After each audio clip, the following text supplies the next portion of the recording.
All right, guys, as we expected, the Fed is leaving interest rates unchanged. We know it's all about what Powell says about the future. And Powell clearly is not in any rush to cut interest rates because he wants to see after the tariff deadlines how that impacts inflation, because he said it takes time to filter through. And he's saying that someone has to pay for the tariff, whether it's the consumer, the manufacturer, the company. And so he's waiting to see the impact from that. And that's why I've been saying no rush, guys, into buying these small cap millionaire maker stocks yet.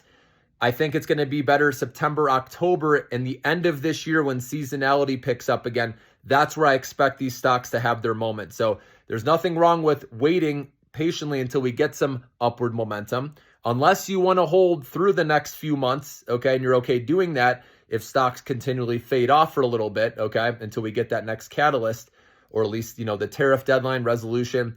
Okay, tax bill, that could help as well, right? Wait for some catalyst, because like I said, we made a really big move quickly, and we could easily fill the gap down with the major indexes, 3 to 5%, for example, and that would not surprise me one bit, okay? So in the long-term investment account, remember, we want to be picking up shares when stocks are selling off, when we get a good dip buying opportunity. And in the short-term account, we want to wait for stocks with fresh positive news, ideally that was released that day, and then we use RSI to get entry points. Remember, when RSI is 30 or less oversold, that's when we buy. And then when RSI is 70 or higher overbought, that's where we get out of our trade, or at least sell some and raise our stop limit above break even so we get a win. So that's what I'll be continuing to do in the short-term trading account, which I consider a day trading account, or scalp trading account is really what it is, where I get in and out quickly, as you guys know. And you guys know I'll be doing these one-on-one sessions live if you want to do it with me. I've done several of these, and it's been very beneficial. So email me at brettthestockpicker@gmail.com if you're interested in that. Or if you just want to talk about your portfolio and have a game plan, I can also do that, okay? So through a Zoom session or a phone call. Again, if you're in the US, have a US phone number, I can do a phone call as well. Okay, so I'm here to help you guys, as you know, and have a great day. Enjoy the day off, guys. Remember, tomorrow the stock market is closed because of Juneteenth.